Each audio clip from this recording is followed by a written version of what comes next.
lager bare god lyd av prate. Han har jo sitt bein, som ingen får lov å ta ifra han. 24. mai 2015 det her. Og sier Jana Korposis. Ja. Hun er nå så skjønn, hun sa. Ja, alle sammen. Og fått rostøflet i sofaen nå. I går hadde vi grønt. Forandring fryder. Ja, forandring fryder, sier de.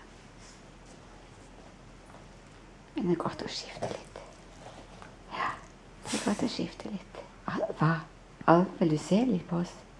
Alva, sør du så veldig godt. Jeg bryr meg ikke. Nei, jeg bryr meg ikke.